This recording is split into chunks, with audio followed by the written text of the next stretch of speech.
آپ لوگوں نے وہ روایت سنی ہوگی جسے امام بخاری رحمہ اللہ اپنی صحیح میں بیان کرتے ہیں کہ لبید بن عاصم یہودی نے آپ پہ جادو کیا.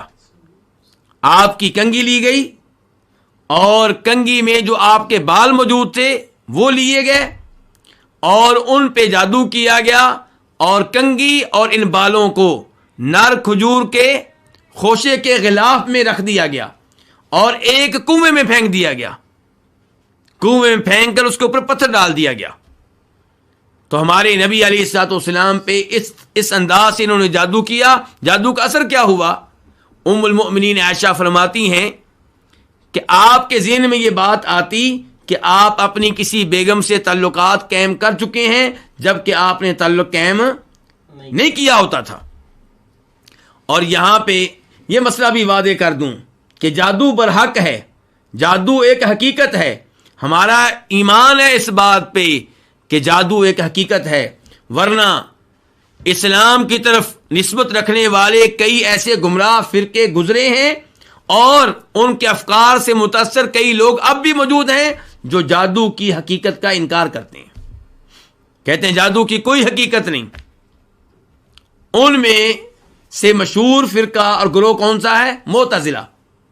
معتزلہ عقل پرست گروہ ہے جو اپنی عقل کو قرآن کی نصوص پہ فوقیت دیتا ہے.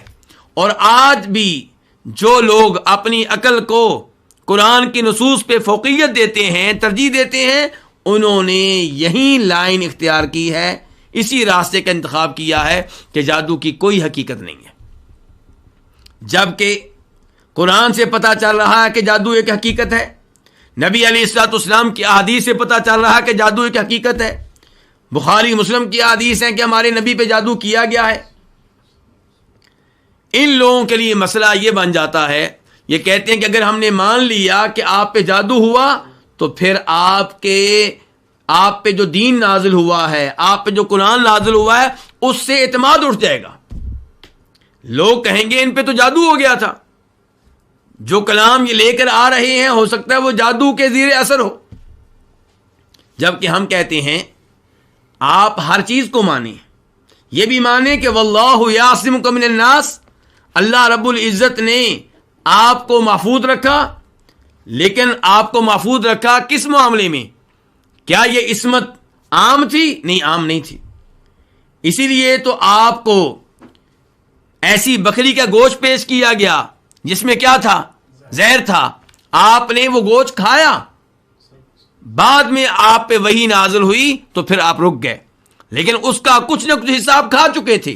اگر یہ عصمت مطلق طور پہ ہوتی تو آپ ایک بوٹی بھی اس بکری کے گوشت کی تناول نہ فرماتے. اور ایسے ہی آپ بیمار ہوئے، بیماری نے حملہ کیا، بخار نے حملہ کیا، آپ بیمار ہوئے اور آپ ایک مرتبہ گرے، کس سے؟ گھوڑے سے.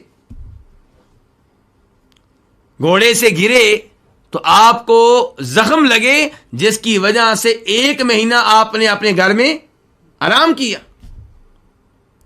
تو کہنے کا مطلب یہ ہے کہ وہ بیماریاں اور وہ مسائل امراض کے لحاظ سے جو عام انسانوں کے ساتھ پیش آتے تھے آپ کے ساتھ بھی پیش آتے رہے، لیکن آپ معصوم ہیں. تبلیغ میں یہ ممکن نہیں ہے کہ آپ تبلیغ کریں، اللہ کا دین پہنچائیں، اللہ کا قرآن پہنچائیں اور اس میں آپ سے غلطی ہو جائے. آپ اللہ کا کلام لوگوں تک پہنچانے کی بجائے کوئی دوسری چیز اس میں داخل کر دیں، یہ ممکن نہیں ہے. اور آپ معصوم ہیں اس لحاظ سے کہ آپ کو قتل کرنا ممکن نہیں تھا. اسی لیے وہ بکری جس میں زہر ملا ہوا تھا آپ کو کھلائی گئی، کچھ نہ کچھ حصہ آپ نے کھایا، لیکن آپ قتل نہیں ہوئے.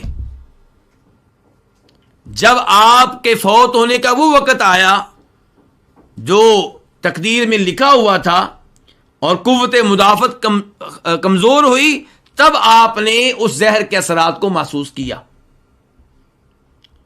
غزوہ خیبر کب ہوا ہے؟ سن 7 ہجری میں. اور آپ فوت کب ہوئے ہیں؟ سن 11 ہجری میں. تو اس کا مطلب یہ ہے کہ آپ کو اللہ رب العزت نے زہر کی وجہ سے قتل ہونے سے بچائے رکھا، محفوظ رکھا۔ البتہ جب فوت ہونے کا وقت آیا تب زہر نے اپنا اثر دکھایا۔ تو نبی علیہ الصلوۃ والسلام معصوم تھے تبلیغ میں، اللہ کا دین پہنچانے میں، اللہ کا کلام پہنچانے میں، اور آپ معصوم تھے اس لحاظ سے کہ آپ کو قتل کرنا ممکن نہیں تھا۔ لیکن اس کا مطلب یہ نہیں ہے کہ آپ کو تنگ نہیں کیا گیا، آپ کو تنگ کیا گیا، آپ کو تکلیفیں دی گئیں، آپ کو زہر کھلائی گئی اور آپ گھوڑے سے گرے، یہ سارے امور آپ کے ساتھ پیش آتے رہے۔ ایسے ہی جادو آپ پہ کیا گیا تو آپ پہ جادو ہوا، اگرچہ اتنا شدید نہیں ہو سکا جتنا شدید وہ لوگ چاہتے تھے۔